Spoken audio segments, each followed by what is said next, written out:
Hello friends, welcome back. नमस्कार, सत श्री अकाल, राधे राधे, जय श्री कृष्णा। दोस्तों, एक बार फिर से ही आप सभी का अपने यूट्यूब चैनल पैसर पॉइंट तहे दिल से हार्दिक स्वागत है। दोस्तों, जैसा कि आप बैकग्राउंड देख पा रहे होंगे, आज की इस क्लास में हम डिस्कशन करेंगे सुरक्षा युक्तियां, यानी जैसे कि fuse, circuit breaker, MCB, ELCB, switch वगैरह जितनी अपनी सुरक्षा युक्तियां हैं उन सभी के बारे में, उनके ऑब्जेक्टिव टाइप क्वेश्चनों के बारे में इस क्लास के अंदर डिस्कशन करेंगे। और दोस्तों, मैं दावे के साथ कह सकता हूं, यदि आपका सुरक्षा युक्तियों से आपका जैसे कि आप आने वाले एग्जाम टेक्निकल हेल्पर या फिर कोई से भी इलेक्ट्रिशियन ट्रेड से आपके एग्जाम हो, तो उसमें मैं दावे के साथ ये कह सकता हूँ कि 100% आपका एक भी क्वेश्चन गलत नहीं होगा। दोस्तों, क्लास के अंत तक जरूर बने रहें। और जितने भी साथी नए जुड़ रहे हैं और जिन्होंने अपने चैनल को सब्सक्राइब नहीं किया हो, तो please subscribe our YouTube channel पैसर पॉइंट और प्रेस द बेल आइकन, यानी कि बेल आइकन को प्रेस करें ताकि आने वाली वीडियो का नोटिफिकेशन सबसे पहले आपको मिल सके। और इसमें जितने भी क्वेश्चन हैं किसी न किसी एग्जाम में आए हुए क्वेश्चन है। और होता है क्या है कि जैसे आने वाली कोई सी भी एग्जाम हो, उनमें जो पिछली एग्जाम है उन्हीं से अपने क्वेश्चन उठ के वापस आते हैं, यानी कि उन्हीं से क्वेश्चन कॉपी किया जाता है। बट होता क्या है कि उनकी कुछ लैंग्वेज और कुछ उनके ऑप्शन है वो चेंज कर दिए जाते हैं। ये जो क्वेश्चन है ये 2018 से लेकर 2022 यानी 27 मार्च 2022 तक जितनी बड़ी कॉम्पिटिशन लेवल की जो इलेक्ट्रिशियन ट्रेड से एग्जाम हुए हैं, उन सभी जो एग्जाम के अंदर आए हुए क्वेश्चन है, उन्हीं क्वेश्चनों की बातें हम इस क्लास के अंदर डिस्कशन करेंगे। और दोस्तों, आप प्रत्येक क्वेश्चन की पीडीएफ फाइल प्राप्त करना चाहते हैं तो वीडियो के नीचे डिस्क्रिप्शन बॉक्स में जाकर वहां से आप पीडीएफ फाइल प्राप्त कर सकते हो, या फिर चैनल से, अपने टेलीग्राम चैनल से, वहां से भी आप पीडीएफ फाइल प्राप्त कर सकते हो। और सभी साथियों से निवेदन है कि वो अपने चैनल के लिंक, जो क्लास का सेशन चल रहा है उसके लिंक को अधिक से अधिक संख्या में शेयर करिए और चैनल को सब्सक्राइब करना ना भूलें।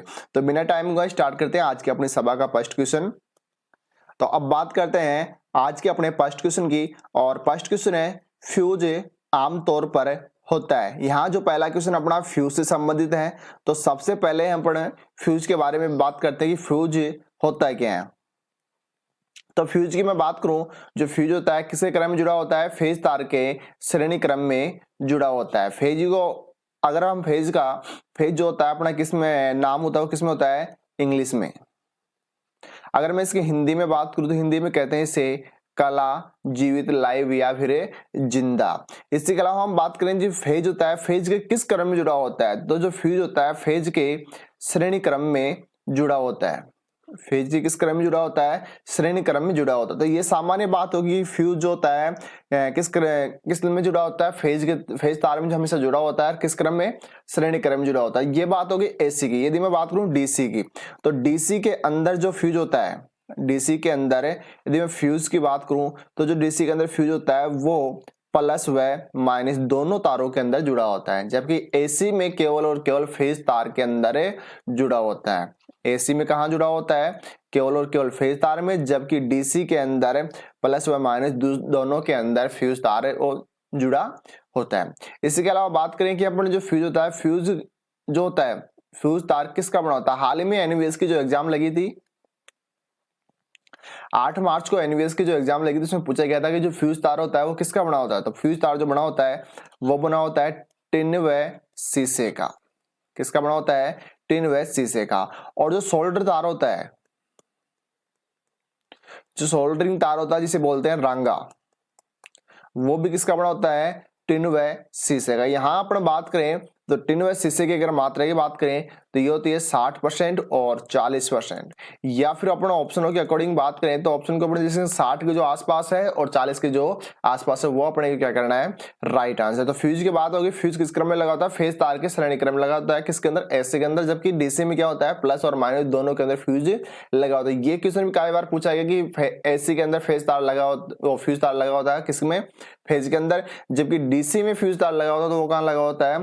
प्लस व माइनस दोनों के अंदर फ्यूज तार लगा होता है, फ्यूज लगा होता है। इसके अलावा बात करें फ्यूज किस तरह से कार्य करता है, तो फ्यूज जो होता है तापन प्रभाव के सिद्धांत पर कार्य करता है। किसके सिद्धांत पर कार्य करता है? तापन प्रभाव। जैसे मान लो कोई फ्यूज है, ये कोई फ्यूज है और इसके मध्य में क्या लगा होगा? जैसे किटकिट फ्यूज के मध्य में क्या लगा होता है? तार। यानी कोई सा फ्यूज है, जैसे एचआरसी फ्यूज है, कार्टिज फ्यूज है, उसके मध्य में क्या लगा होता है? फ्यूज तार लगा होता है। तो ये फ्यूज तार होता है जो मान लो कि अधिक धारा, जैसे मान लो इसकी क्षमता है 6 एम्पियर और अपना जो परिपथ है, परिपथ में अचानक धारा का मान हो जाता है 10 एम्पियर। कितना हो गया?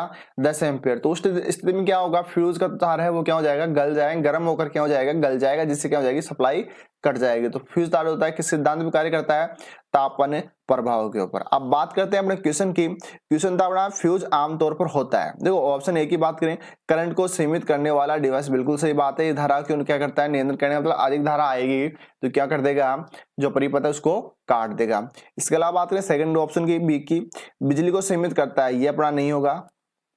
बिजली को सीमित करने की बात करें तो बिजली को सीमित करने का मतलब ऐसा हो गया कि जो लाइटिंग, जो करंट है उससे सीमित करने का, तो इलेक्ट्रिसिटी उससे तो कोई इसका ऑप्शन होगा ही नहीं। वोल्टेज को बढ़ाने वाला डिवाइस, देखो वोल्टेज को अगर हम स्टेप अप और स्टेप डाउन करें तो क्या काम लेंगे, ट्रांसफॉर्मर, तो ये भी अपना नहीं होगा। और पावर फैक्टर को ठीक करने वाला, यानी जो पावर फैक्टर है उसे ठीक करने वाला, तो पावर फैक्टर को ठीक कौन करता है, एक तो जैसे कि अपना कैपेसिटर, लाइन के समांतर में कैपेसिटर जोड़ने से पावर फैक्टर क्या हो जाता है, अपना अग्रगामी, ठीक है, या फिर अपनी जो सिंक्रोनस मोटर होती है उसके माध्यम पावर फैक्टर ठीक कर सकते हैं। तो ये तीन ऑप्शन तो क्या हो जाएगा गलत, तो राइट आंसर क्या हो जाएगा अपना ए ऑप्शन। तो यहाँ हम राइट आंसर की बात करें तो क्या हो जाएगा अपना ए ऑप्शन अपना राइट आंसर हो जाएगा। अब बात करते हैं नेक्स्ट क्वेश्चन की, और जितने भी साथी नए जुड़ रहे हैं प्लीज चैनल को लिंक को शेयर करते रहिए ताकि सभी जुड़ सके, और सभी चैनल को सब्सक्राइब करना ना भूले। अब बात करते हैं नेक्स्ट क्वेश्चन की। नेक्स्ट क्वेश्चन अपना 100 वाट शक्ति और 220 वोल्ट के लिए फ्यूज की रेटिंग की गणना करें। दो यहां से आपको पूछा गया है फ्यूज की रेटिंग, क्या पूछा गया है, फ्यूज की रेटिंग। तो सबसे पहले हमें क्या निकालनी है, धारा, परिपथ में क्या निकालनी है, धारा। तो आई बराबर क्या होता है, सामान्य फॉर्मूला होता है वी, आई बराबर वी बटा आर, जबकि यहां पर किसका मान देखो वी दिया हुआ लेकिन आर नहीं दिया हुआ, तो या तो आपको आर ज्ञात करना होगा, या फिर जो अपन ने लास्ट क्लास के अंदर डिस्कशन किया था 12 फॉर्मूले, आप वीडियो नीचे डिस्क्रिप्शन बॉक्स के अंदर लिंक दिया हुआ है, वहां से पिछली क्लास देख सकते हो जिसमें 12 फॉर्मूले हैं वो हल कराए हुए हैं, ठीक है। यानी जो क्लास रूम की रिकॉर्डिंग थी वो डली हुई है चैनल पे, वो देख सकते हो, उसमें पूरे 12 फॉर्मूले हैं, स्टेप बाय स्टेप आपको सिर्फ 2 फॉर्मूले याद रखने होते हैं और बाकी 10 फॉर्मूले अपने आप याद हो जाएंगे। तो यहाँ सबसे पहले आपको आई निकाल दो। यहाँ पर मान की बात करें तो यहाँ जो मान दिया हुआ है, तो सबसे पहले मान दिया हुआ है इसमें P, तो P बराबर बात करें कितना दिया हुआ है, 1000 वाट। P बराबर कितना दिया हुआ है, 1000 वाट। और V बराबर बात करें तो 220 वोल्ट। तो यहाँ पे ये मान दिया हुआ है, तो देखो P वी मान दिया हुआ है, तो इन दोनों से आपको फॉर्मूला किसका निकल बनाना है, आई का। तो इनके अकॉर्डिंग बात करें तो आई बराबर क्या होता है, P बटा V। तो P का मान कितना है यहाँ पर 1000 और V का मान कितना है 220। जब इनकी अपन कैलकुलेशन करते हैं 0 से 0 और 22 से इसको काटते हैं तो लगभग 4 और फिर पॉइंट, तो कितना आ जाएगा 4.54। तो कितनी धारा आ गई अपनी, आई बराबर एम्पियर की हम बात करें या फिर हम लिखें आई, तो आई बराबर आ गया 4.54 एम्पियर। तो लगभग कितनी धारा आ रही है अपनी 4 एम्पियर, या फिर हम बात करें 5 एम्पियर के हिसाब से। तो इसी के अलावा बात करिए फ्यूज रेटिंग, कौन सा फ्यूज लगाएंगे इसकी अपन बात करें तो यदि मान लो किटकैट का हम फ्यूज लगा रहे हैं, कौन सा फ्यूज लगा रहे हैं, किटकैट फ्यूज यदि हम लगा रहे हैं तो किटकैट फ्यूज का फ्यूज गुणन कितना होता है 1.4 से लेकर 1.7, और जो एचआरसी फ्यूज होता है, एचआरसी फ्यूज का होता है 1.1, यानी कि एचआरसी फ्यूज को सामान्य। तो अब देखो यहाँ पर ये नाम नहीं लिया है कि फ्यूज कौन सा है, किटकैट फ्यूज है या फिर एचआरसी फ्यूज है। तो हम अपने को सामान्य बात ये ध्यान रखनी है कि फ्यूज कौन सा लगेगा। तो यहाँ इसकी जो परिपथी धारा कितनी है 4 एम्पियर, यानी कि 5 एम्पियर। तो आपको ये तो कन्फर्म कि 5 एम्पियर के आसपास वाला क्या लगेगा, इसमें फ्यूज लगेगा। तो यहाँ बात 3 एम्पियर, ये तो कम हो जाएगा तो ये भी नहीं होगा। और इसके अलावा बात करें 4.5 ये हो सकता है, 2.15 ये भी नहीं होगा, और 10.45 ये भी क्या हो जाएगा, बहुत अधिक हो जाएगा। यदि इसके अलावा मान लो ऑप्शन में होता 6 एम्पियर के आसपास, तो क्या था अपना राइट आंसर, क्योंकि लगभग अपने को 1.5 गुना या फिर 1.4 से लेकर 1.7 गुना के हिसाब से आपको देखना है, या फिर 1.1 गुना के हिसाब से। तो अपना राइट आंसर ऑप्शनों के अकॉर्डिंग क्या हो जाएगा, बी ऑप्शन क्या हो जाएगा राइट आंसर। तो यहां धारा की बात करें तो कितनी थी 4.54 एम्पियर। तो उसी हिसाब से अपन फ्यूज की रेटिंग देखें तो राइट आंसर क्या रहेगा अपना, जो कि बी ऑप्शन, यानी कि 4.54 एम्पियर।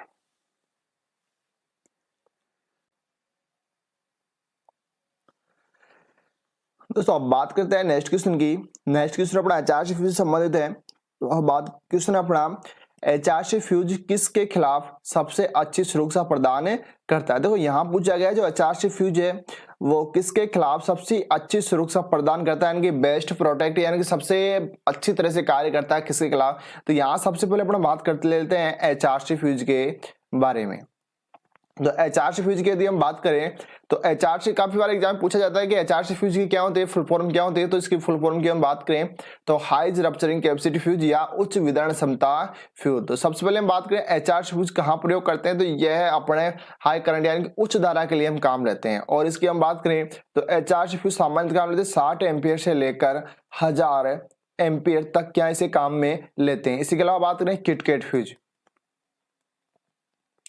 किटकैट फ्यूज की हम बात करें तो यह सामान्य कम एम्पियर यानी 5 एम्पियर से लेकर 3000 एम्पियर तक इसे यूज में लेते हैं। इसी के अलावा जो कार्ट्रिज फ्यूज होता है, कार्ट्रिज फ्यूज की हम बात करें तो कार्ट्रिज फ्यूज होता है 2 एम्पियर से लेकर 60 एम्पियर तक अपने काम में लेते हैं। तो यहाँ अपन बात कर रहे हैं HRC फ्यूज की, किसकी बात कर रहे हैं? HRC fuse. तो HRC जो फ्यूज होता है इसका फ्यूज गुणन कितना होता है? 1.1। HRC फ्यूज कितना होता है? 1.1। जब किटकैट का 1.1 से लेकर यानी कि 1.4 से लेकर 1.7 तक। और हाल ही में एग्निविस के एग्जाम लगी थी उसमें पूछा गया था कि जो किटकैट फ्यूज होता है उसका फ्यूज गुणन कितना होता है? तो 1.4 से लेकर 1.7 तक। तो वहां जो ऑप्शन थे ऑप्शन को चेंजिंग थे, उसमें 1.5 कुछ ऐसा ऑप्शन था। तो अपना राइट आंसर उसी के अकॉर्डिंग है, ऑप्शन के अकॉर्डिंग क्या जाएगा अपना राइट आंसर। तो HRC फ्यूज की बात करें तो फ्यूज गुणन कितना हो जाएगा? 1.1। तो अपन बात करें सबसे अच्छी यानी कि बेस्ट सुरक्षा प्रदान किससे करता है, तो यहाँ बात करें तो जो सुरक्षा प्रदान करता है ये करता है हमेशा शॉर्ट सर्किट से। किससे करता है? जो शॉर्ट सर्किट परिपथ में मान लो शॉर्ट सर्किट हो गया है, लघु परिपथ है, लघु परिपथ से। तो हमेशा जो HRC फ्यूज होता है सबसे अच्छी तरह से कार्य कब करता है? लघु परिपथ में। यहाँ ऑप्शन की बात करें ओपन सर्किट ये भी नहीं होगा, शॉर्ट सर्किट सही है, ओवरलोड रिवर्स करंट। तो राइट आंसर क्या हो जाएगा अपना? बी ऑप्शन यहाँ पे राइट आंसर, यानी कि शॉर्ट सर्किट से सबसे बेस्ट कार्य करता है।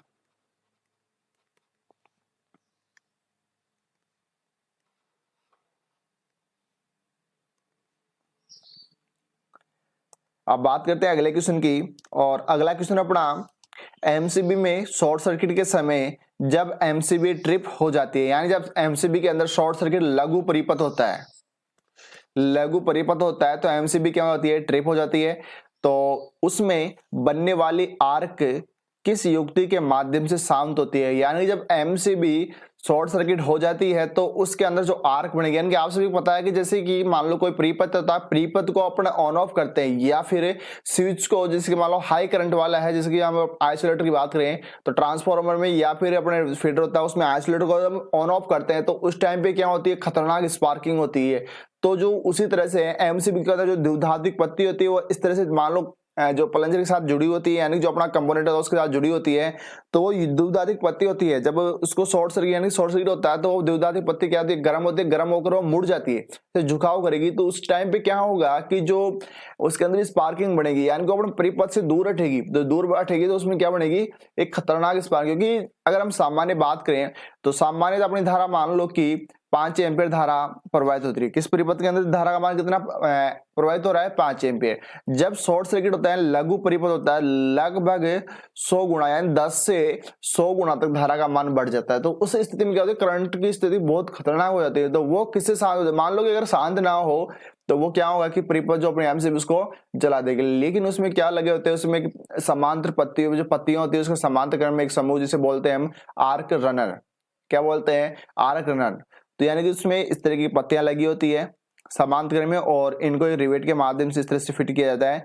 तो जो ये स्पार्किंग होती है इस तरह से, जैसे मान लो यहाँ द्विधात्विक पत्ती जुड़ी होती है इस तरह से, ये इस तरह से एमसीबी का स्ट्रक्चर, और यहाँ पे जो अपने टर्मिनल पॉइंट होते हैं आउटपुट और इनपुट, और यहाँ से इसके माध्यम से यहाँ एक कंपोनेंट जुड़ा होता है इस तरह से, और ये कंपोनेंट जो अपनी आर्क है इससे जुड़ा होता है, और यहां से अपना क्या मिलता है अपन को? आउटपुट। इधर से अपन को इनपुट। तो ये द्विधात्विक पत्ती जैसे यहां पर आर्क बनेगी, यहां से अपने हटेगी पत्ती, यहां से जो पत्ती दूर होगी तो यहाँ क्या बनेगी, आर्क।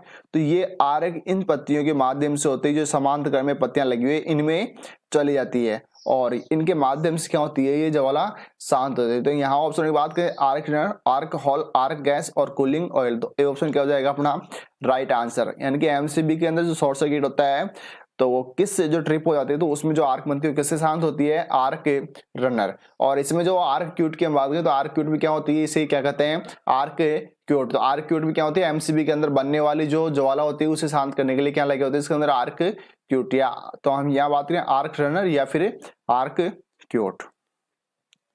दोस्तों अब बात करते हैं नेक्स्ट क्वेश्चन की। नेक्स्ट क्वेश्चन अपना 5 नंबर क्वेश्चन अपना, केबल में न्यूट्रल तार का रंग निम्नलिखित में से क्या होगा। तो यहां पूछा गया है जो न्यूट्रल तार होगा, उदासीन तार, उसका रंग क्या होगा, उसका कलर क्या होगा। तो लास्ट टाइम जो ऑर्डिनेंस फैक्ट्री है उसमें पूछा गया था क्वेश्चन की फ्लेक्सिबल केबल होती है उसमें जो न्यूट्रल तार होता है उसका रंग क्या होता है।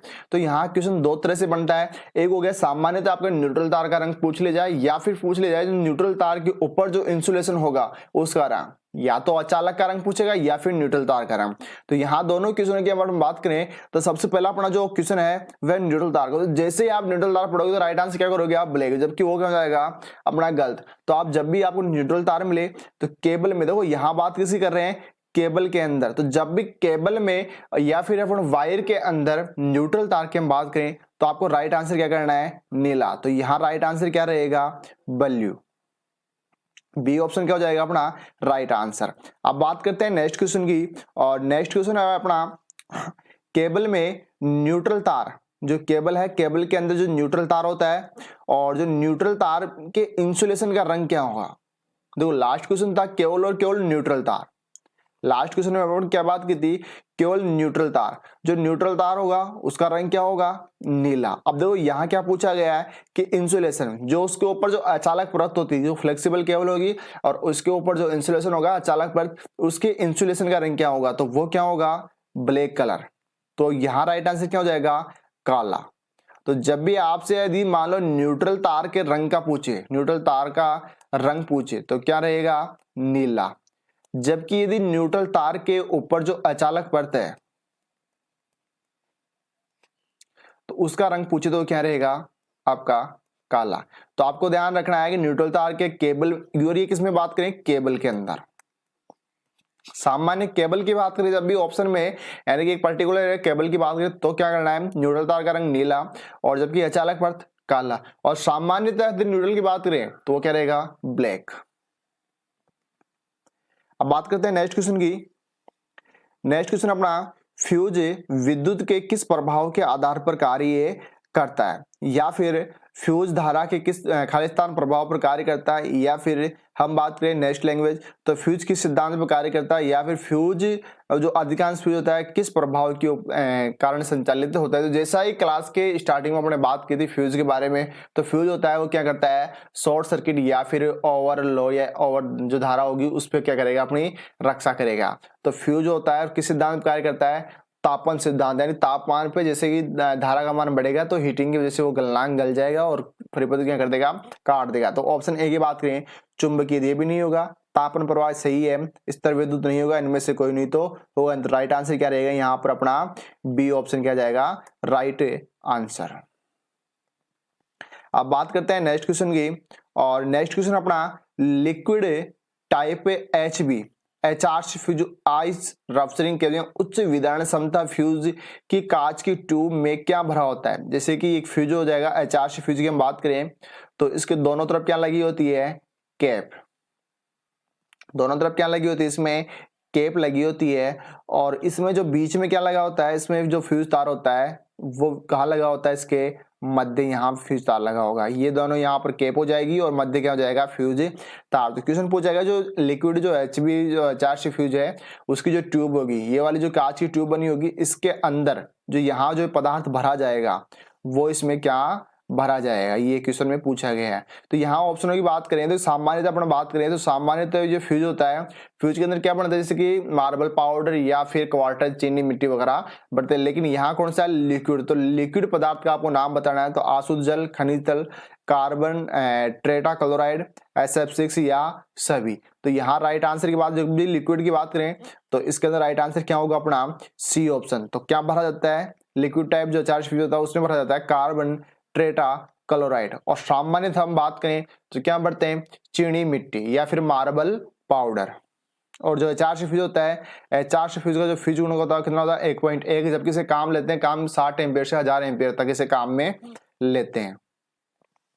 अगला क्वेश्चन अपना, फ्यूज तार की रेटिंग हमेशा किसमें व्यक्त की जाती है, या फ्यूज की रेटिंग व्यक्त की जाती है, या फिर हम बात करें फ्यूज वायर का मूल्यांकन खाली स्थान के संदर्भ में किया जाता है। तो फ्यूज तार होता है उसकी अगर हम बात करें तो फ्यूज तार की जो रेटिंग होती है वो किसमें दी जाती है, हमेशा और हमेशा ये दी जाती है एम्पियर के अंदर। तो फ्यूज की रेटिंग किसमें दी जाती है, एम्पियर के अंदर। और एम्पियर जो होता है किसका मात्रक होता है, धारा का मात्रक, धारा का मात्रक। और एम्पियर का प्रतीक चिन्ह ए। और एम्पियर जो होता है एमीटर, या फिर हम बात करें एम्पियर जो धारा होती है इसे मापने वाला उपकरण क्या कहलाता है, एमीटर। और किस क्रम में लगा होता है, ये श्रेणी क्रम में। तो यहाँ राइट आंसर क्या रहेगा अपना, एम्पियर। फ्यूज तार की क्षमता किसमें दी जाती है, एम्पियर में।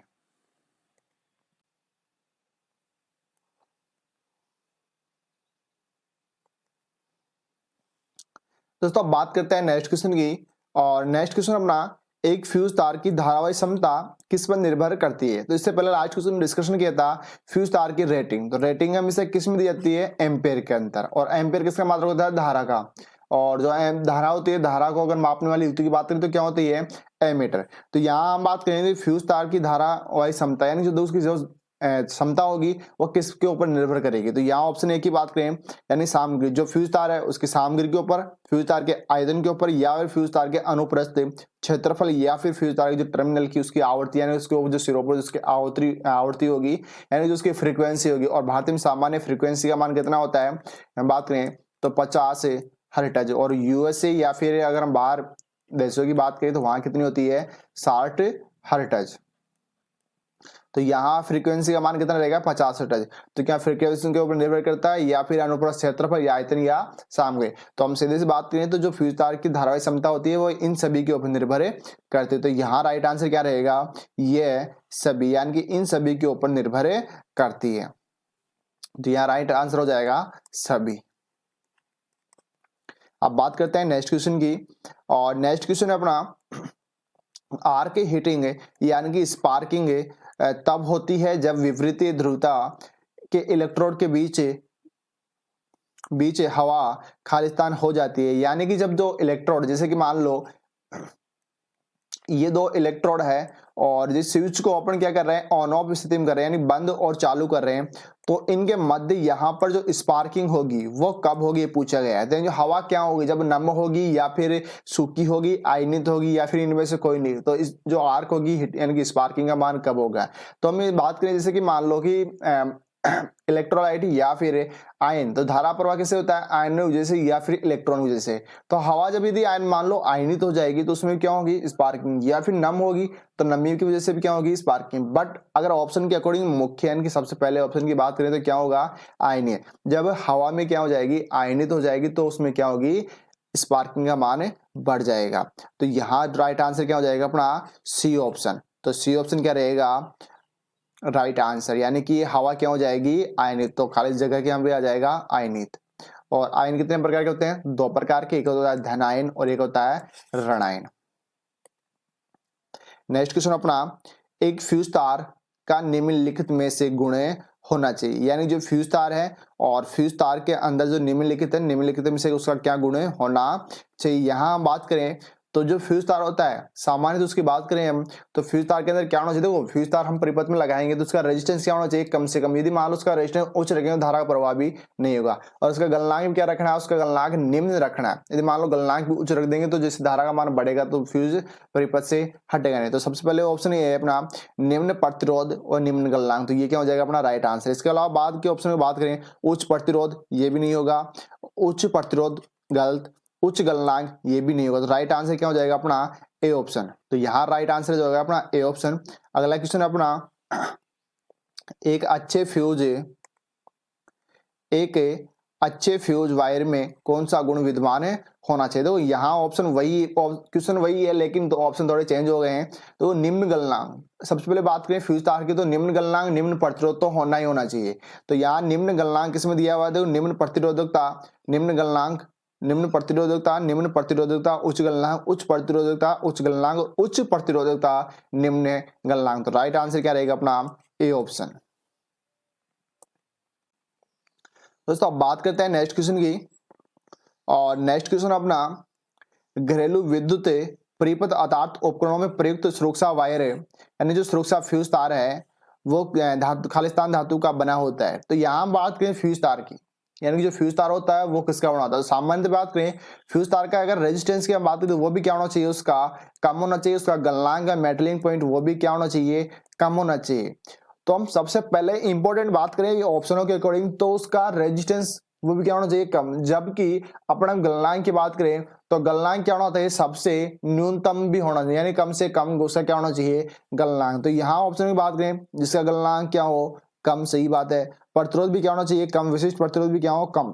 तो यहाँ और अगला ऑप्शन है नॉन ऑफ दिस, यानी कि इनमें से कोई भी नहीं है। तो राइट आंसर की अगर हम बात करें तो वो क्या होगा अपना, ए ऑप्शन। यानी कि सबसे इंपॉर्टेंट बात क्या होगी कि उसका जो गलनांक है, मेटलिंग पॉइंट, वो क्या होना चाहिए, कम होना चाहिए। तो यहाँ राइट आंसर क्या रहेगा अपना, ए ऑप्शन। यदि ऑप्शन थोड़े चेंज कर दें कि मान लो कि ऑप्शन दे दे ये सभी, तो फिर क्या हो जाएगा, ये सभी। बट अभी क्या होगा कि जिसका गलनांक क्या हो, कम। अगला क्वेश्चन है परिपथ में परिपथ में फ्यूज लगा होता है, यानी जो परिपथ है अपना सर्किट है, सर्किट के अंदर फ्यूज कहाँ लगा होता है। देखो ऑप्शन एक की बात, एनर्जी मीटर से पहले, जो एनर्जी मीटर होगा KWH मीटर है, उससे पहले की बात करें तो वहां भी नहीं लगा। एनर्जी मीटर के बाद, डिस्ट्रीब्यूशन बोर्ड के बाद, और मेन स्विच के बाद। देखो जो फ्यूज तार लगा होगा वो कहाँ लगा होगा, सबसे पहले ऑप्शन डी की बात करें मेन स्विच के बाद, तो मेन स्विच के बाद नहीं लगा, कहाँ लगा होगा, मेन स्विच से पहले। यदि बाद ही जो पहले होता तो ये भी राइट आंसर होता अपना। तो ये बाद में नहीं, मेन स्विच से पहले, डिस्ट्रीब्यूशन के बाद, यानी डिस्ट्रीब्यूशन जो बोर्ड है उसके बाद, तो उससे भी क्या लगा होगा, पहले। और यहाँ है एनर्जी मीटर के बाद और एनर्जी मीटर से पहले, तो ये भी गलत हो जाएगा। तो राइट आंसर क्या हो जाएगा अपना, बी ऑप्शन क्या हो जाएगा, राइट आंसर।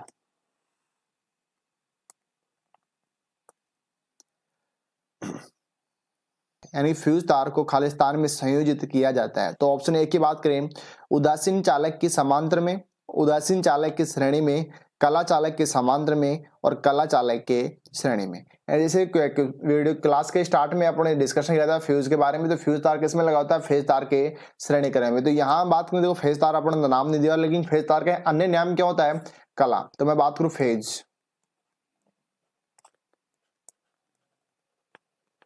फेज या फिर कला, लाइव, जीवित, या फिर जिंदा, या फिर मैं बात करूं मुख्य तार, ये सब किसके नाम है, ये सभी ही फेज के नाम है। ये सब किसके नाम है, फेज तार के। तो यहाँ क्या दिया हुआ, कला, तो कला चालक के समांतर में, ये भी नहीं होगा, तो कला चालक के श्रेणी में। तो डी ऑप्शन क्या हो जाएगा, राइट आंसर। जो फ्यूज होता है, फ्यूज किसके समान श्रेणी क्रम में जुड़ा होता है, फेज तार के श्रेणी क्रम में जुड़ा होता है। अगला क्वेश्चन है प्रकाश से, सामान्य प्रकाश व्यवस्था में फ्यूज किस क्रम में संयोजित किया जाता है। यानी कि सामान्यतः प्रकाश जो व्यवस्था है उसके अंदर फ्यूज तार होगा किस क्रम में जुड़ा होगा, तो वह हमेशा किस क्रम में जुड़ा होता है, श्रेणी क्रम में। और किसके, फेज तार के श्रेणी क्रम में। किस क्रम में जुड़ा होता है, फेज तार के श्रेणी क्रम। तो ऑप्शन है केवल फेज तार में और केवल न्यूट्रल तार में, फेज व न्यूट्रल तार दोनों में, इनमें से कोई नहीं। तो क्या हो जाएगा, ए ऑप्शन अपना राइट आंसर। कि जो सामान्य प्रकाश व्यवस्था है उसमें जो फ्यूज होगा किस में जुड़ा होता है, फेज के अंदर, और फेज में किस में, न्यूट्रल तार के अंदर। जबकि न्यूट्रल के अंदर अपने फेज तार नहीं लगाते। न्यूट्रल में क्या जुड़ा होता है, न्यूट्रल की बात करें तो इसमें न्यूट्रल लिंक जुड़ी होती है, लिंक या फिर इसे बोलते हैं कड़ी। न्यूट्रल के अंदर क्या जुड़ी होती है, कड़ी, और जबकि फेज तार में क्या जुड़ा होता है अपना, फ्यूज। अगला क्वेश्चन है डीसी में फ्यूज लगा होता है, यानी कि जो डीसी है डीसी के अंदर जो फ्यूज लगे होंगे तो किस में लगा होगा, only positive, only negative, positive और नेगेटिव दोनों में, यानी कि पॉजिटिव और नेगेटिव एंड का मतलब हो जाएगा सिरा, तो दो क्या हो जाएगा राइट आंसर अपना सी ऑप्शन। यानी डीसी की यदि मैं बात करूं तो डीसी में जो फ्यूज तार लगा होता है प्लस हुआ है माइनस दोनों में, जबकि एसी के अंदर कहाँ लगा होता है, केवल और केवल फेज तार के अंदर लगा होता है। अगला क्वेश्चन है, एक परिपथ में खालिस्तान के कारण फ्यूज उड़ जाता है और परिपथ की सप्लाई को काट देता है। अत्यधिक वोल्टता के कारण, अत्यधिक धारा के कारण, निम्न वोल्टता के कारण, हाई प्रेरकत्व के कारण, या फिर सभी। तो यहाँ राइट आंसर की बात करें तो क्या हो जाएगा, अत्यधिक धारा के कारण। यानी कि जो परिपथ होता है, परिपथ मान लो कोई सर्किट ब्रेकर या फिर फ्यूज है, तो सप्लाई कब कटेगी, जब उसमें अत्यधिक धारा का मान हो जाएगा। तो राइट आंसर क्या हो जाएगा अपना बी ऑप्शन। अगला क्वेश्चन है, निम्नलिखित में से किसी युक्ति सुरक्षा के लिए डिले फ्यूज का प्रयोग किया जाता है। यानी जो डिले फ्यूज है उसका प्रयोग कहाँ कब करेंगे, तो ऑप्शन ए है ट्रांसफार्मर की सुरक्षा के लिए, मोटर की सुरक्षा के लिए, लाइटिंग परिपथ, और केवल ए व बी दोनों, या ऑल ऑफ दीज। तो यहाँ हम बात करें तो मोटर की सुरक्षा और ट्रांसफार्मर सुरक्षा, तो इन दोनों के लिए क्या प्रयोग में लेते हैं, डिले फ्यूज। तो ऑप्शन क्या हो जाएगा अपना डी ऑप्शन, ए व बी दोनों। अगला क्वेश्चन है, एक परिपथ में फ्यूज का मुख्य उद्देश्य क्या होता है।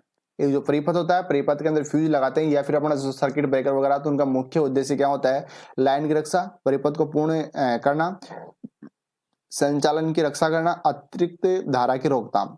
तो लाइन की रक्षा, परिपथ को पूर्ण करना, संचालन की रक्षा करना और अतिरिक्त धारा की रोकथाम, यानी कि ओवर करंट से सुरक्षा प्रदान करना। तो डी ऑप्शन क्या हो जाएगा अपना राइट आंसर। अगला क्वेश्चन है, और दोस्तों यदि वीडियो अच्छा लगा तो प्लीज लाइक शेयर करना ना भूले, और अपने जितने भी साथी जुड़ रहे हैं वो प्लीज अपने दोस्तों को अधिक से अधिक संख्या में शेयर कीजिए और चैनल को सब्सक्राइब करना ना भूले। अगले क्वेश्चन की बात करते हैं। अगला क्वेश्चन है, एक परिपथ में किटकेट फ्यूज जुड़ा हुआ है जिसकी क्षमता कितनी है, 10 एम्पियर। क्या उस परिपथ में 5 एम्पियर का फ्यूज प्रयोग में ले सकते हैं। क्वेश्चन इस तरह से है, कथन निष्कर्ष आपको बताना है कि 10 एम्पियर का जो जिसकी क्षमता की जो किटकेट फ्यूज है उसकी क्षमता कितनी है, 10 एम्पियर, यानी कि उसमें लोड का मान कितना हो सकता है, अधिकतम मैक्सिमम 10 एम्पियर। तो क्या उस स्थान पर अपन कम क्षमता वाला फ्यूज यानी कि 5 एम्पियर वाला फ्यूज काम में ले सकते हैं, ये क्वेश्चन पूछा गया। तो बिल्कुल सत्य, प्रयोग में ले सकते हैं, प्रयोग में नहीं ले सकते, तो वे बिल्कुल भी प्रयोग में नहीं ले सकते हैं, यानी कि प्रयोग में नहीं ले सकते। कथन क्या हो जाएगा अपना दो, बिल्कुल सही बात, यानी कि कथन दो क्या हो जाएगा सही। तो यहां बात क्यों नहीं ले सकते, क्योंकि 10 एम्पियर का लोड है और वहां 5 एम्पियर का जो अगर फ्यूज काम लेंगे तो वो क्या हो जाएगा, जल्दी ही उड़ जाएगा। हाँ, हम बात ऐसे करें कि 5 एम्पियर का लोड है और 10 एम्पियर का फ्यूज, तो फिर काम ले सकते हैं, लेकिन जबकि अधिक क्षमता वाले की जगह कम क्षमता वाला काम नहीं ले सकते हैं, कम क्षमता वाली जगह अधिक क्षमता वाला काम में ले सकते हैं। तो राइट आंसर क्या हो जाएगा, यानी इसकी बात करें तो कथन एक सही है, कथन दो सही है। तो बी ऑप्शन क्या हो जाएगा, कथन दो सही है। अगला क्वेश्चन है 23 नंबर, परिपथ में शॉर्ट सर्किट की स्थिति में फ्यूज न उड़ने का, देखो यहां पूछा गया फ्यूज न उड़ने का कारण निम्नलिखित में से हो सकता है। तो फ्यूज नहीं उड़ रहा हो, यानी कि फ्यूज नहीं उड़ रहा, तो उस स्थिति में क्या होगा। ऑप्शन की बात करें, फ्यूज की रेटिंग अधिक होना, बिल्कुल सही बात है। फ्यूज की रेटिंग कम है, यदि फ्यूज की रेटिंग कम है तो उड़ जाएगा, तो ये भी गलत हो जाएगा। फ्यूज की रेटिंग मध्यम होना, तो यहाँ बात करें फ्यूज न उड़ने का कारण, तो फ्यूज कब नहीं उड़ेगा, जब उसकी रेटिंग क्या हो जाएगी अधिक। तो राइट आंसर क्या हो जाएगा, ए ऑप्शन। और यदि हम बात करें फ्यूज उड़ने का कारण, फ्यूज उड़ने का यदि मान लो ऑप्शन में ना हो, जो अपना न दिया हुआ है वो नहीं होता और क्वेश्चन आ जाए परिपथ में शॉर्ट सर्किट स्थिति में फ्यूज उड़ने का कारण हो सकता है, तो वहां क्या हो जाएगा, फ्यूज की रेटिंग कम होना या फिर मध्य में होना। फ्यूज की रेटिंग कम होगी तब फ्यूज क्या हो जाएगा, उड़ जाएगा। और फ्यूज की रेटिंग यदि अधिक होगी या फ्यूज न उड़ने का कारण, तो क्या हो जाएगा, फ्यूज की रेटिंग अधिक होना। अब बात करते हैं 24 नंबर क्वेश्चन, 24 नंबर क्वेश्चन की। इससे पहले अपने 23 क्वेश्चन थे वो कंप्लीट हो चुके थे। अब अगला क्वेश्चन अपना 24 नंबर क्वेश्चन अपना, सुरक्षा उपकरण के तौर पर निम्न में से किसको प्रयोग में लेते हैं। देखो यहाँ पर पूछा गया है सेफ्टी, यानी कि आपको सेफ्टी इंस्ट्रूमेंट बताना है कि वह कौन सा इंस्ट्रूमेंट है जो सुरक्षा के तौर पर काम में ले सकते हैं। तो यहाँ बात करें फ्यूज, तो फ्यूज के अगर हम फ्यूज की बात करें तो फ्यूज भी क्या काम आता है, ये सुरक्षा के तौर पर काम रहता है, जैसे कि अधिक धारा आ गई या ओवर सर्किट यानी शॉर्ट सर्किट हो गया या ओवरलोड यानी कि, तो उस पर भी अपना फ्यूज काम आ सकता है। और एमसीबी, तो एमसीबी भी शॉर्ट सर्किट या ओवरलोड पर, और रिले भी अपनी सुरक्षा युक्त है। तो यहाँ क्या हो जाएगा, डी ऑप्शन, यानी कि ये सभी। तो डी ऑप्शन क्या हो जाएगा अपना, यहाँ पर है राइट आंसर ये सभी। अब बात करते हैं नेक्स्ट क्वेश्चन की। और सभी दोस्त जितने भी नए सेशन के साथ जुड़ रहे हैं, सभी सेशन को शेयर कर दीजिए ताकि सभी एक साथ जुड़ सके। अगला क्वेश्चन अपना 25 नंबर, पावर वायरिंग में किस युक्ति के द्वारा रक्षा की जाती है। देखो यहाँ पूछा गया है पावर वायरिंग। अब बात करें वायरिंग की, तो वायरिंग अपने दो प्रकार की होती है। एक तो अपने सामान्य जैसे कि डिस्ट्रीब्यूशन वायरिंग हो गई, और एक अपने पावर वायरिंग। यानी डिस्ट्रीब्यूशन वायरिंग जिसे जैसे कि मान लो कि अपना बोर्ड होता है, एक बोर्ड होता है पावर बोर्ड, और एक होता है वितरण बोर्ड।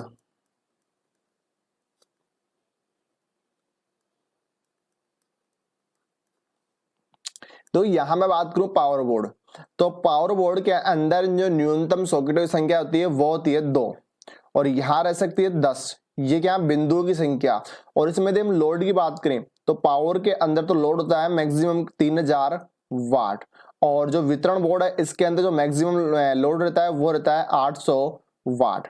तो यहां पर क्वेश्चन में पूछा गया पावर वायरिंग, जो ये वाली जो वायरिंग है, यानी कि ये जो बोर्ड है पावर बोर्ड, तो इसके अंदर जो वायरिंग करनी है या पावर बोर्ड की पहले या बाद जो वायरिंग करनी है उसको नियंत्रण या उसकी रक्षा किस युक्ति के द्वारा की जाती है। और यह है वितरण बोर्ड, जो कि लास्ट में लगा होता है, जहां से अपना फैन है या फिर टीवी कूलर वगैरह पंखा जो चलाना है वो किसके माध्यम से, वितरण बोर्ड के माध्यम। और जो पावर जिनका लोड हैवी यानी कि 800 वाट से अधिक, जैसे मान लो फ्रिज है, फ्रिज को आप किससे कनेक्ट करोगे, पावर बोर्ड के माध्यम से। और जैसे कि आपको एक लैंप को कनेक्ट करना है, तो लैंप को किससे कनेक्ट करोगे आप, वितरण बोर्ड से। जबकि मान लो कि आपको हीटर को कनेक्ट करना है, किसको, हीटर को, तो हीटर को किससे कनेक्ट करोगे आप, वितरण बोर्ड के स्विच के माध्यम। जो आप मेन सॉकेट होगा 3000 वाट में न्यूनतम सॉकेटों की संख्या 2, और वितरण बोर्ड में मैक्सिमम कितनी रहेगी, 10 रहेगी। तो हम बात करें यहाँ पर पावर वायरिंग की युक्तियों के द्वारा रक्षा की जाती है। देखो option A switch fuse MCB fuse, switch MCB fuse MCB. तो यहाँ पर switch MCB switch fuse MCB, तो राइट आंसर क्या होगा, एमसीबी वर्सेज फ्यूज। यानी जो पावर वायरिंग की जो युक्तियां होती है वो क्या कहलाएगी, अपनी एमसीबी व फ्यूज के माध्यम से इनकी क्या की जाती है, रक्षा की जाती है। अब बात करते हैं नेक्स्ट क्वेश्चन की। देखो नेक्स्ट क्वेश्चन है, मध्यम स्तर के लोड के लिए सुरक्षात्मक उपकरणों के का फ्यूज गुणक होता है। देखो यहाँ पर है मध्यम स्तर, मीडियम जो स्तर लोड का है उसके लिए सुरक्षात्मक उपकरणों का फ्यूज गुणक बताना है आपको। यहाँ पर क्या मान बताना है, फ्यूज फैक्टर का आपको मान है बताना। सबसे पहले हम बात करें फ्यूज फैक्टर, हम बात करते हैं फ्यूज फैक्टर। तो फ्यूज फैक्टर की हम बात करें तो एक आता है अपना किटकैट फ्यूज, किटकैट क्यूट। तो किटकैट जो फ्यूज होता है इसका होता है 1.4 से लेकर 1.7 तक। और जो एक आता है एचआरसी फ्यूज, एचआरसी फ्यूज का फ्यूज गुणक होता है 1.1। तो यहाँ पर जो ऑप्शन है अपने, देखो मध्यम स्तर के लोड के लिए यहाँ पर किसका पास पूछा गया है, मध्यम स्तर का। तो 0.85 ये भी नहीं होगा, 1.45 ये हो सकता है। देखो यहाँ पर 1.4 से लेकर 1.7 तक ये अपना हो सकता है। और यहां बात करें 2.4 और 3.4, तो ये भी नहीं होगा, क्योंकि जो फ्यूज फैक्टर होता है वो 1 से कुछ अधिक तक होता है और 2 से क्या होता है, कम होता है। यानी 2 क्या हो गया, मैक्सिमम, और 1 से अधिक। तो कहने का मतलब 1 से लेकर 2 मैक्सिमम हो गया, 2 के नीचे नीचे ही इसका मान रहेगा। तो यहाँ कौन सा हो जाएगा, अपने ऑप्शन के अकॉर्डिंग ये हो जाएगा बी ऑप्शन। अब क्या हो जाएगा अपना राइट आंसर। तो हम कह सकते हैं कि मध्यम स्तर, मध्यम स्तर का जो फ्यूज फैक्टर का मान होगा वो कितना होगा, 1.45। कितना हो जाएगा, 1.45। अब बात करते हैं फ्यूज फैक्टर। भाई आपको फ्यूज फैक्टर जैसे मान निकालना हो तो किस तरह से निकालेंगे अपना,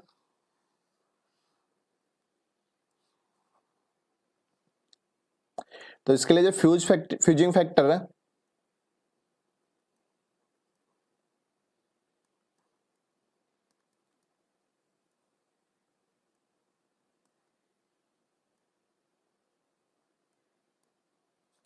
फ्यूजिंग फैक्टर बराबर हो जाएगा फ्यूजिंग करंट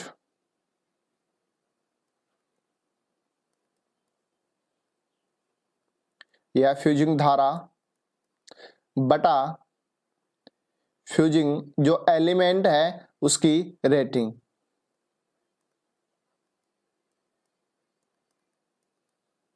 एलिमेंट की रेटिंग। तो इसके माध्यम से क्या निकाल सकते हैं अपने, फ्यूज फैक्टर का मान निकाल सकते हैं। तो अपना जो क्वेश्चन था मध्यम स्तर के लोड के सुरक्षात्मक उपकरणों में फ्यूज गुणों का मान क्या होगा पूछा गया, तो कितना हो जाएगा 1.45। और यदि मान लो फ्यूज फैक्टर किसका मान पूछे, किटकैट का, तो किटकैट का कितना हो जाएगा 1.4 से लेकर 1.7 तक। और HRC का पूछे तो HRC का क्या हो जाएगा 1.1। और हाल ही में जो NVS की एग्जाम लगी थी, NVS की जो नवोदय विद्यालय समिति की जो एग्जाम लगी थी 8 मार्च को, उसमें पूछा गया था कि जो मध्यम स्तर के लोड सुरक्षात्मक जो उपकरण है उनका फ्यूजिंग फैक्टर का मान क्या होता होगा। और ऑप्शन में क्या था उसमें 1.4। अगला क्वेश्चन अपना, किसी मोटर में बैकअप फ्यूज का उद्देश्य होता है। देखो जो मोटर होती है कोई, और जो मोटर के अंदर जो बैकअप फ्यूज लगता है, तो बैकअप फ्यूज का जो उद्देश्य होता है वो क्या होता है, यहाँ पर ये क्वेश्चन में पूछा गया है। तो आपको मान बताना है बैकअप फ्यूज का उद्देश्य क्या होता है। तो हम बात करें ए ऑप्शन, भार में परिवर्तन, खुला परिवर्तन, उच्च वोल्टता और लघु परिवर्तन। तो जो बैकअप फ्यूज का कार्य होता है वो क्या काम करता है, शॉर्ट सर्किट से सुरक्षा प्रदान करता है। तो राइट आंसर क्या हो जाएगा यहाँ पर डी ऑप्शन, यानी कि लघु परिपथ। तो किसी मोटर में बैकअप फ्यूज का उद्देश्य होता है, तो राइट आंसर क्या हो जाएगा डी ऑप्शन है, लघु परिपथ। नेक्स्ट क्वेश्चन है, तो यहाँ कुछ से चेक सेकंड, यह हो जाएगा 3 से 4 सेकंड, 3 से 4 सेकंड तक अपने मान से दुगनी धारा वहन करने में सक्षम फ्यूज निम्न में से कौन सा है। तो यहाँ जो जगह छूटी हुई यहाँ हो जाएगा 3 से 4 सेकंड। तो यानी कि आपको बताना है कि वह कौन सा फ्यूज है जो 3 से 4 लगभग कितना 3 सेकंड से लेकर 4 सेकंड तक अपने मान की दुगनी धारा, जैसे कि मान लो उसकी जो फ्यूज है, फ्यूज की मान क्षमता कितनी है 10 एम्पियर, तो वह 3 से 4 सेकंड तक कितनी एम्पियर धारा वहन कर सकता है, 20 एम्पियर धारा वहन करने में सक्षम है। तो फ्यूज निम्न में से कौन सा होगा, तो KitKat fuse, HRC fuse, cartridge fuse या इनमें से कोई नहीं। इसका राइट आंसर क्या हो जाएगा बी ऑप्शन, HRC फ्यूज। तो जो HRC fuse high rupturing capacity fuse या उच्च विदरण क्षमता जो फ्यूज होता है वो लगभग 3 से 4 सेकंड या 5 सेकंड तक अपने मान की दुगनी धारा वहन कर सकता है। अगला क्वेश्चन है, HRC फ्यूज का मुख्यतः निम्नलिखित कथनों में से कौन सा कथन सही होगा। यानी कि जो HRC फ्यूज होता है वो मुख्यतः प्रयोग लेते हैं, जो HRC फ्यूज होता है वो मुख्यतः कहाँ प्रयोग में लेते हैं ये आपको बताना है। तो ऑप्शन की बात करें, A option single phase system, 2 phase system, 3 phase system और डायरेक्ट करंट सिस्टम। तो यहाँ हो जाएगा DC। तो HRC भी DC के लिए काम लेते हैं पहले तो, या AC, देखो AC में काम लेते हैं, DC में। तो AC में हम कहाँ काम लेते हैं, सिंगल फेज या फिर 2 फेज या फिर 3 फेज। तो HRC जो फ्यूज होता है मुख्यतः कहाँ काम लेते हैं, 3 फेज सिस्टम के लिए। तो राइट आंसर क्या हो जाएगा अपना C option is right answer.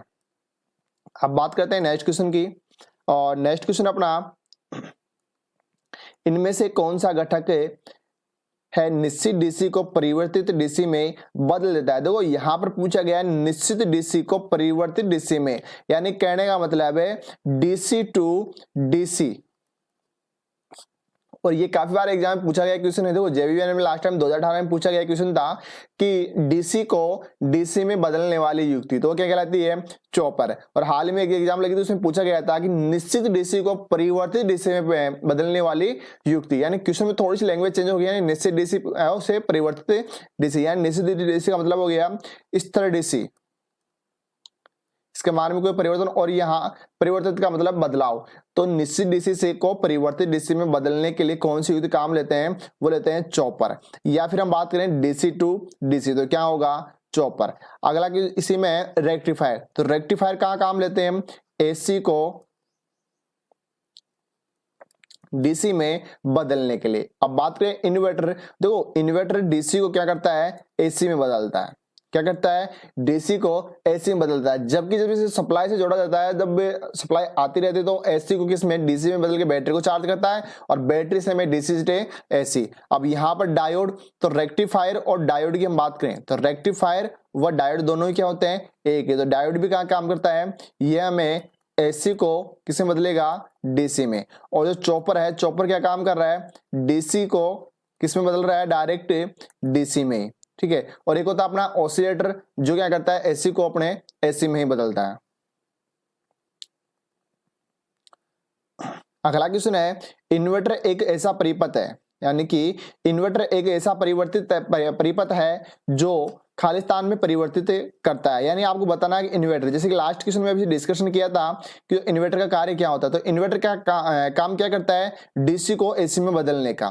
क्या काम करता है, डीसी को एसी में बदलने का। तो यहाँ राइट आंसर क्या हो जाएगा अपना, बी ऑप्शन, यानी डीसी टू एसी। अगर हम बात करें यहाँ पे ए ऑप्शन की, एसी टू डीसी, तो एसी टू डीसी के बाद तो क्या हो जाएगा, डायोड या फिर रेक्टिफायर या दिष्टकारी। अगला है सी ऑप्शन अपना, low voltage AC to high voltage DC, यानी कि आपको यहाँ बताना है low voltage AC to high voltage DC, तो इसका कुछ नहीं होगा। और डीसी टू एसी, ये भी क्या हो जाएगा इसके गलत। देखो अगर हम बात करें लो वोल्टेज एसी, यानी कि निम्न वोल्ट एसी से हाई वोल्ट एसी, तो क्या हो जाएगा, ट्रांसफर। और कौन सा, स्टेप अप। और हम कैसे एक ही, जैसे कि हाई वोल्ट एसी से लो वोल्ट डीसी, तो कौन सा हो जाएगा, स्टेप डाउन है ट्रांसफर। और यहाँ इन्वर्टर का कार्य क्या हो जाएगा, डीसी टू एसी। तो राइट आंसर क्या हो जाएगा अपना, बी ऑप्शन।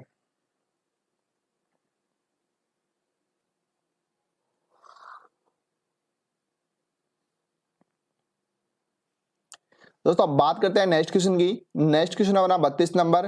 तो 32 नंबर क्वेश्चन है, निम्नलिखित सर्किट ब्रेकर को उनकी क्षमता से मिलान करो। देखो आप सर्किट ब्रेकर को उसकी क्षमता से क्या करना है, मिलान करना है। तो यहाँ हम बात करें, देखो सर्किट ब्रेकर है, air breaker circuit breaker, tank type oil circuit breaker, air blast circuit breaker, SF6 circuit breaker. तो यहाँ हम बात करें SF6 जो सर्किट ब्रेकर होता है, इसकी क्षमता कितनी होती है, लगभग बहुत मैक्सिमम क्षमता होती है इसकी, तो कितनी 750 किलोवाट। तो यहाँ जो फोर्थ नंबर है इसमें क्या हो जाएगा, डी। तो यहाँ देखते हैं फोर्थ नंबर में डी, एक तो अपना सी आ रहा है और एक अपना आ रहा है डी। तो फिर बात करें यहाँ एयर ब्लास्ट सर्किट ब्रेकर, तो एयर ब्लास्ट सर्किट ब्रेकर होती है, उसकी क्षमता कितनी होती है, न्यूनतम यानी कि 15 किलो। बात करें फर्स्ट में क्या है, ए, तो कौन सा ऑप्शन फर्स्ट में ए और 4 में डी, तो क्या हो जाएगा, सी ऑप्शन अपना राइट आंसर। इसके बाद टैंक टाइप जो सर्किट ब्रेकर है उसकी क्षमता कितनी होती है, 330, और एयर ब्लास्ट सर्किट ब्रेकर की कितनी होती है, 245। तो राइट आंसर क्या हो जाएगा अपना, सी ऑप्शन। बात करते हैं नेक्स्ट क्वेश्चन की, और नेक्स्ट क्वेश्चन अपना एयर ब्लास्ट सर्किट ब्रेकर, यानी कि अभी जो लास्ट क्वेश्चन में डिस्कशन किया था एयर ब्लास्ट सर्किट ब्रेकर, यानी एयर ब्लास्ट सर्किट ब्रेकर, इसकी क्षमता कितनी, 245 किलोवाट। यानी जो एयर ब्लास्ट सर्किट ब्रेकर है इसकी क्षमता की बात कितनी थी, 245 किलोवाट। तो यहाँ आपको बताना है कि इसके अंदर जो हवा होती है, जो इसके अंदर हवा भरी है, जो हवा है उसका आपको दबाव बताना है, उसका प्रेशर आपको बताना है। तो एयर ब्लास्ट सर्किट ब्रेकर के अंदर जो हवा का प्रेशर रहता है वो रहता है 30 kg cm सेंटीमीटर स्क्वायर। तो राइट आंसर क्या हो जाएगा अपना, ए ऑप्शन। आपको यदि एयर ब्लास्ट सर्किट ब्रेकर के बारे में उसका मान पूछ लिया जाए या फिर उसके यदि जो दबाव है हवा का वो पूछ लिया जाए, दोनों आपका राइट आंसर हो जाएगा। क्या हो जाएगा, देखो 30 kg, तो क्या हो जाएगा इसका जो हवा का दाब और जो क्षमता हो जाएगी 245 यानी 200 प्लस। नेक्स्ट क्वेश्चन अपना SF6, यानी जो SF6 गैस का परिवहन खालिस्तान में किया जाता है, यानी जो SF6 को एक जगह से दूसरी जगह तक ट्रांसफर किया जाता है, तो किसके माध्यम से किया जाता है, यहाँ आपको ये बताना है।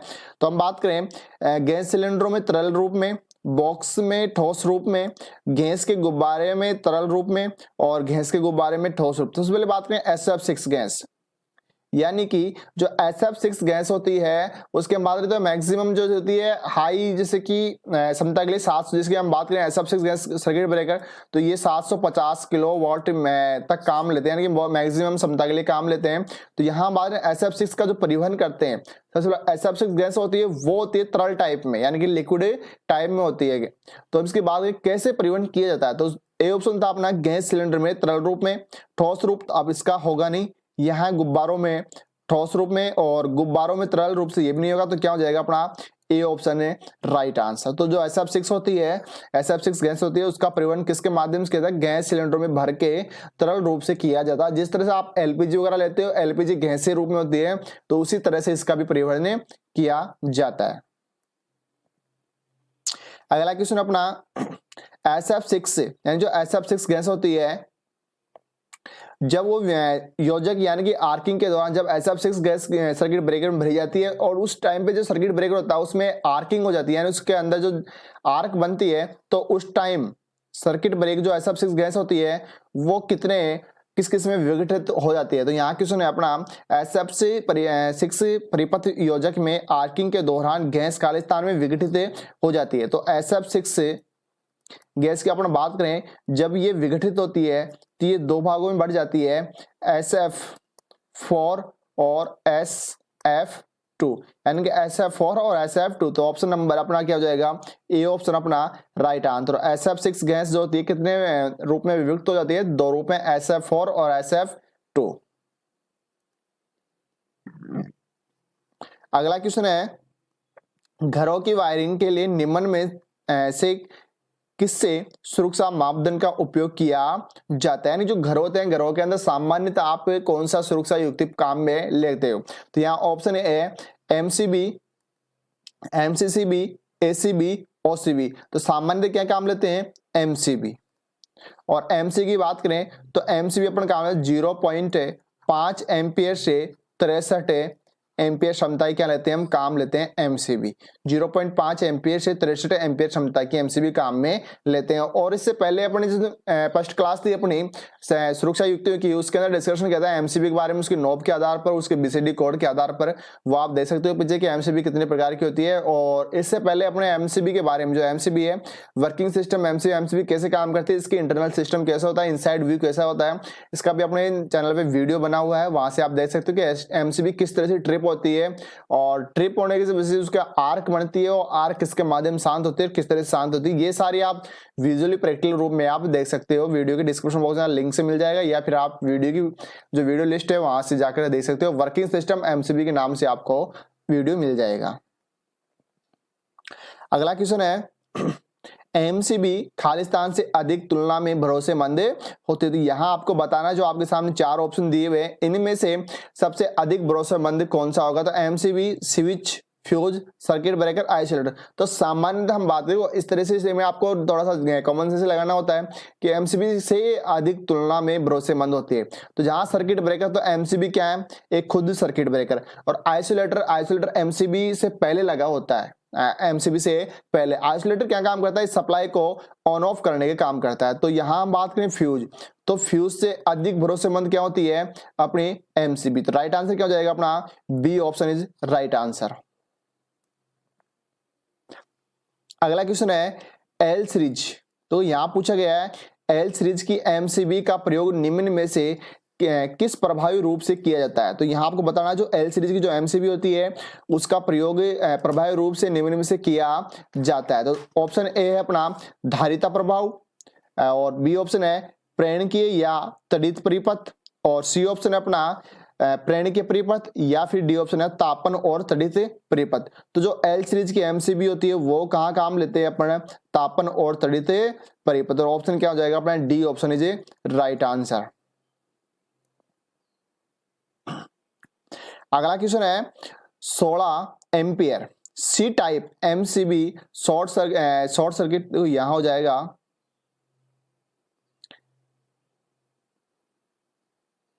16 एम्पियर सी टाइप MCB का शॉर्ट सर्किट करंट का मूल्य लगभग होता है। तो यहां पूछा गया सी टाइप MCB। तो MCB जो होती है इसके कोड होते हैं, एक तो होता है BCD कोड, यानी कि B कोड क्या होता है, 3 से 5 गुना मैक्सिमम करंट यानी ले सकती है। और सी की हम बात करें तो ये लगभग 5 से 10 या फिर 5 से 15 गुना करंट। और डी की हम बात करें तो ये लेती है 10 एम्पियर से 20 एम्पियर गुना तक का करंट ले सकती है। तो यहां पूछा गया है सी टाइप। तो सी की हम बात करें तो जो अपनी MCB होती है, जो MCB होती है, MCB की जो नॉब होती है, जैसे मान लो यहाँ इसकी नॉब है और उस नॉब के नीचे यहाँ पर इस पे कुछ नंबरिंग लिखे होते हैं। नंबरिंग के पास जैसे मान लो यहाँ इसके समता लिखी हुई है और उसी के पास में यहाँ कोड लिखा हुआ है, जैसे मान लो यहाँ कोड लिखा हुआ है C। तो ये कोड लिखा होता है, इस कोड का आपके बारे में बताना है कि ये कोड। सबसे पहले बात करें C कोड, तो C कोड में क्या होगी, 5 से लेकर 15 एम्पियर तक मैक्सिमम करंट धारण कर सकती है। तो ऑप्शन की बात करें 10 एम्पियर, 16 एम्पियर, 100 के एम्पियर और क्षमता का 16 गुना। तो जैसा कि अभी डिस्कशन किया था कि सी टाइप एमसीबी कितना करंट ले सकती है, 5 से 15 एम्पियर तक का। तो राइट आंसर क्या हो जाएगा, डी ऑप्शन, क्षमता का लगभग 16 गुना एम्पियर तक क्षमता तक वो करंट ले सकती है शॉर्ट सर्किट टाइम पे।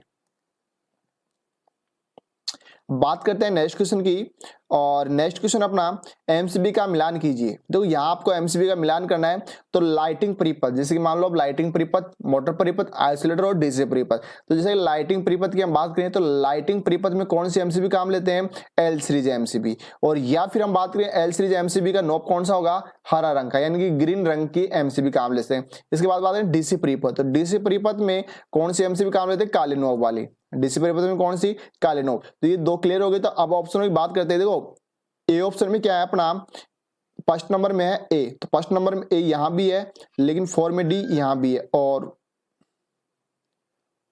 तो यहां हमें 2 ऑप्शन मिल रहे हैं, एक तो ए और डी। अब बात करते हैं नेक्स्ट की, तो नेक्स्ट को और मिलाना पड़ेगा इसी में। तो मोटर परिपथ, तो मोटर परिपथ में कौन सी काम लेते हैं, जी सीरीज एमसीबी। तो राइट आंसर क्या हो जाएगा अपना, D option is right answer. और आइसोलेटर कौन सी होती है, लाल नॉब वाली। अब बात करते हैं नेक्स्ट क्वेश्चन की, और नेक्स्ट क्वेश्चन है महो रिले, यानी कि जो महो रिले होता है खालिस्तान ट्रांसमिशन लाइनों के लिए प्रयुक्त किया जाता है। तो जो महो रिले की हम बात करें, एक होता है अपना फीडर रिले और एक महो रिले। तो महो रिले कहाँ काम लेते हैं, तो महो रिले जो काम लेते हैं ट्रांसमिशन लाइनों में। सबसे पहले बात तो महो रिले कहाँ काम लेते हैं, ट्रांसमिशन लाइन में। तो एक क्वेश्चन तो अपना यही क्लियर हो गया कि महो रिले कौन सी जगह काम में लिया जाता है, तो ट्रांसमिशन लाइनों में। अब बात करें ट्रांसमिशन लाइनों में किस जगह काम में लिया जाता है, तो जैसे कि हाई, हम बात करें कम वोल्टेज वाली, उच्च वोल्टेज, या एक्स्ट्रा हाई वोल्टेज, या अल्ट्रा हाई वोल्टेज। तो महो रिले जो काम लेता है वो लेता है एक्स्ट्रा हाई वोल्टेज व अल्ट्रा हाई वोल्टेज के लिए काम में लिया जाता है। तो यहां हो जाएगा ई ऑप्शन अपना राइट आंसर, यानी कहने का मतलब एक्स्ट्रा हाई वोल्टेज व अल्ट्रा हाई वोल्टेज। तो सी व डी दोनों।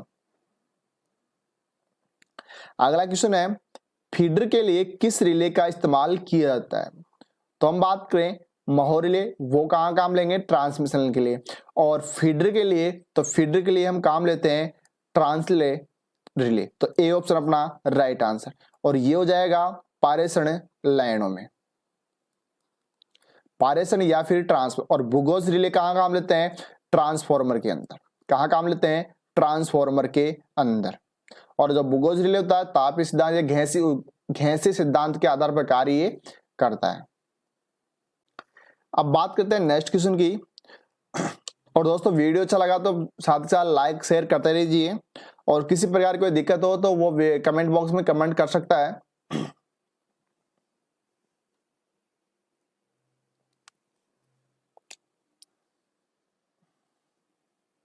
दोस्तों अब बात करते हैं नेक्स्ट क्वेश्चन की। नेक्स्ट क्वेश्चन अपना 43 नंबर, और किसी प्रकार की कोई दिक्कत हो तो कमेंट बॉक्स में कमेंट करके बता सकता है। और जितने भी साथी सेशन से जुड़ रहे हैं, प्लीज आपसे निवेदन है कि सेशन को शेयर करते रहिए, और चैनल को सब्सक्राइब अवश्य कीजिए, और बेल आइकन प्रेस कीजिए ताकि सभी वीडियो का नोटिफिकेशन सबसे पहले आपको मिल सके। और अगला क्वेश्चन अपना एसी परिपथ में वियोजक की विच्छेदक क्षमता व्यक्त की जाती है, यानी कि वियोजक आपको बताना, जो सर्किट ब्रेकर होता है वो तोड़ने की जो क्षमता होती है वो किसमें व्यक्त की जाती है। तो एम्पियर में, वोल्ट में, मेगावाट में, और मेगा वोल्ट एम्पियर। तो यहाँ क्या हो जाएगा, एमवीएस का राइट आंसर, डी ऑप्शन क्या हो जाएगा, राइट आंसर।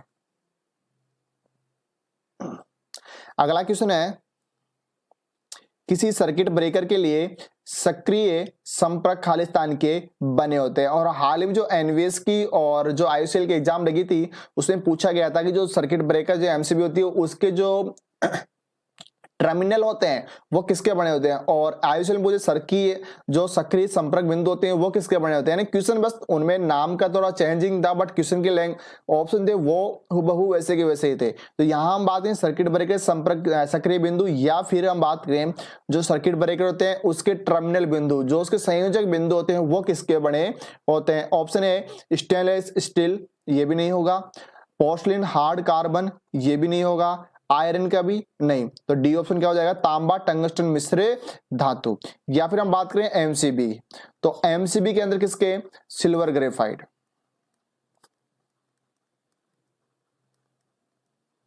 Silver graphite. और यदि सिल्वर ग्रेफाइट ऑप्शन में ना हो तो क्या मिलेगा ऑप्शन में? तांबा टंगस्टन है, तांबा टंगस्टन मिश्र धातु। अब बात करते हैं नेक्स्ट क्वेश्चन की। नेक्स्ट क्वेश्चन हमारा 45 नंबर, एयर सर्किट ब्रेकर का गतिशील टर्मिनल खालिस्तान का बना होता है। देखो यहां पूछा गया गतिशील टर्मिनल, गतिशील टर्मिनल, तो आपसे गतिशील टर्मिनल पूछे या फिर उसका संपर्क बिंदु या फिर उसका सक्रिय टर्मिनल बिंदु पूछे, तो सभी किसके बने होते हैं? कॉपर टंगस्टन मिश्र धातु। तो ए ऑप्शन क्या हो जाएगा? Right answer. अगला क्वेश्चन है, चुंबकीय ओवरलोड रिले यानी कि मैग्नेटिक ओवरलोड रिले की तुलना में तापीय ओवरलोड रिले के संचालन गति होती है। तो जो चुंबकीय ओवरलोड रिले और जो तापीय जो थर्मल टाइप का जो होता है उसकी अगर हम बात करें तो वो क्या होती है? धीमे होते हैं या मंद। तो ए ऑप्शन क्या हो जाएगा? Right answer. या फिर हम कह सकते हैं धीमे होते हैं, यानी जो चुंबकीय ओवरलोड ये क्या होते हैं? तीव्र, जबकि तापीय जो ओवरलोड होता है वो क्या होता है? धीमा या फिर मंद। और इसकी गति क्या होती है? तेज। तो ए ऑप्शन क्या हो जाएगा? Right answer. अगला क्वेश्चन है 47 नंबर, सर्किट ब्रेकर का मूल कार्य क्या है? यानी कि जो सर्किट ब्रेकर होता है उसका मूल कार्य क्या होता है? देखो सबसे पहले हम सर्किट ब्रेकर की बात करें, सर्किट ब्रेकर काम में क्यों लेते हैं? तो आपको सप्लाई को जैसे ऑन ऑफ करते हैं या फिर उसे जोड़ा जाता है, बंद किया जाता है, तो कहाँ काम क्या काम लेते हैं? Circuit breaker. और उसके अंदर सर्किट ब्रेकर काम क्यों ले सकते हैं? डायरेक्ट स्विच भी लगा सकते हैं या फिर डायरेक्ट वायर भी टांग सकते हैं। लेकिन होता क्या है, अगर आप जैसे कि हाई वोल्टेज या हाई करंट की हम बात करें तो उसमें क्या होगी? स्पार्किंग। तो वो स्पार्किंग ना हो तो इस स्पार्किंग को कम करने के लिए क्या काम लेते हैं हम? Circuit breaker. तो ऑप्शन की बात करें, आर्क उत्पन्न करना, ये भी नहीं होगा। आसपास की वायु को आयनीकरण करना, ये भी नहीं होगा। आर्क को निर्वापित करना यानी कि आर्क को कम करना यानी उसको खत्म में करना, तो ये क्या हो जाएगा? सी ऑप्शन अपना राइट आंसर। और डी की बात करें, सर्किट को क्रियाशील यानी सर्किट को तो पूरा तो करता है वो, बट सबसे मुख्य कार्य क्या होता है उसका? कि आर्क को निर्वापित करना। और यदि ये ऑप्शन में नहीं होता तो फिर क्या हो जाएगा? D option. तो यहां राइट आंसर की बात करें तो क्या हो जाएगा? सी ऑप्शन अपना राइट आंसर। इसके बाद बात करें सर्किट को क्रियाशील करना, जब अपना सी ऑप्शन यदि ऑप्शन में ना हो तो फिर क्या होगा? D option.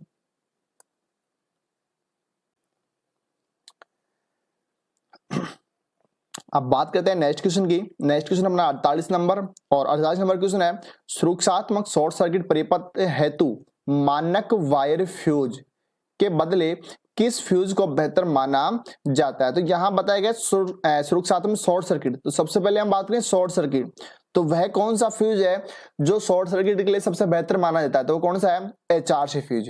यानी जो एचआरसी फ्यूज होता है वो किसके लिए सबसे उपयोगी होता है? सुरक्षा करता है शॉर्ट सर्किट के लिए। तो यहां बात करें तो शॉर्ट सर्किट के परिपथ हेतु मानक वायर फ्यूज के बदले किस फ्यूज को बेहतर माना जाता है? तो किसको? एचआरसी फ्यूज को, यानी कि एचआरसी फ्यूज। और एचआरसी फ्यूज का फ्यूज गुणक 1.1। और यह जो फ्यूज होता है 4 से 5 सेकंड या 3 से 4 सेकंड लगभग 5 सेकंड तक अपने मान की दुगुनी धारा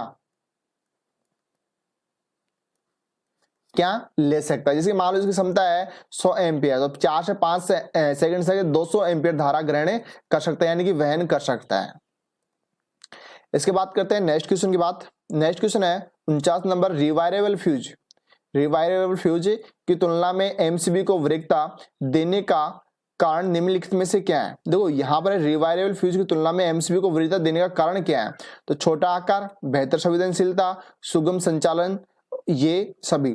तो जो एमसीबी होता है, एमसीबी का आकार छोटा होता है, बिल्कुल सही बात है। बेहतर संवेदनशीलता यानी कि फ्यूज से अधिक तीव्र गति से कार्य करती है और अच्छी भी रहती है, तो ये भी सही है। सुगम संचालनता यानी कि फ्यूज में जैसे कि अगर फ्यूज उड़ गया, जैसे क्रिटिकल फ्यूज है वो अगर उड़ जाता है तो उसे वापिस रिवायरेबल यानी भागना पड़ता है, उसमें टाइम की खराबी होती है। और जबकि जो एमसीबी होती है उसे क्या करना होता है? रीसेट करना होता है, तो ये भी सही है। तो यहाँ क्या हो जाएगा? ये सभी राइट आंसर। तो अब बात करते हैं नेक्स्ट क्वेश्चन की, और नेक्स्ट क्वेश्चन हमारा 50 नंबर, परिपथ भंजक में आग बुझाने के लिए नियोजित माध्यम है। तो जो सर्किट ब्रेकर होता है उसमें जो आग यानी कि उसके आर्क बुझाने के लिए जो नियोजित माध्यम है उसकी हम बात करें तो देखो उसमें क्या तेल भी काम लेते हैं, वायु भी काम लेते हैं, निर्वात भी SF6। तो यहाँ क्या हो जाएगा? ये सभी अपना राइट आंसर। अगला क्वेश्चन है ELCB एक खालिस्तान होती है। ELCB की हम बात करें, अर्थ लीकेज सर्किट ब्रेकर। तो सबसे हम मुख्यतः बात करें ELCB, तो ELCB किससे रक्षा करती है? लीकेज धारा के ऊपर। किससे? लीकेज धारा। तो यह युक्ति होती है, तो ऑप्शन ए की धारा नियंत्रण, वोल्टता नियंत्रण युक्ति, सुरक्षा युक्ति, ए व बी दोनों। तो यहां बात करें, ये धारा नियंत्रण युक्ति भी होती है और वोल्टता नियंत्रक युक्ति भी, तो ए व बी दोनों। अगला क्वेश्चन है, भूक्षरण परिपथ ब्रेकर ELCB अर्थ लीकेज सर्किट ब्रेकर खालिस्तान के आधार पर कार्य करती है। तो यानी जो भू संरक्षण परिपथ ब्रेकर यानी जो ELCB होती है वो किसके आधार पर कार्य करती है? तो यहाँ ऑप्शन की बात करें, अवशिष्ट धारा, ओवरलोड धारा, शॉर्ट परिपथ धारा, निष्प्रभावी धारा। तो अवशिष्ट धारा, देखो ओवरलोड धारा ये भी नहीं होगा, शॉर्ट सर्किट परिपथ धारा ये भी होगा, निष्प्रभावी धारा और एक है अवशिष्ट धारा। तो यहाँ राइट आंसर क्या हो जाएगा? अवशिष्ट धारा, यानी कि जो लीकेज धारा है, अवशिष्ट धारा या फिर हम बात करें लीकेज धारा। तो जो ELCB होती है किसके आधार पर कार्य करती है? लीकेज धारा के आधार पर कार्य करती है। तो यहाँ राइट आंसर क्या हो जाएगा अपना? ए ऑप्शन है राइट आंसर। और दोस्तों वीडियो अच्छा लगा हो तो प्लीज लाइक शेयर सब्सक्राइब करना ना भूलें। और आज की क्लास में यहीं तक, फिर मिलते हैं नेक्स्ट क्लास में एक इंटरेस्टिंग टॉपिक के साथ। तब तक thank you, have a nice day.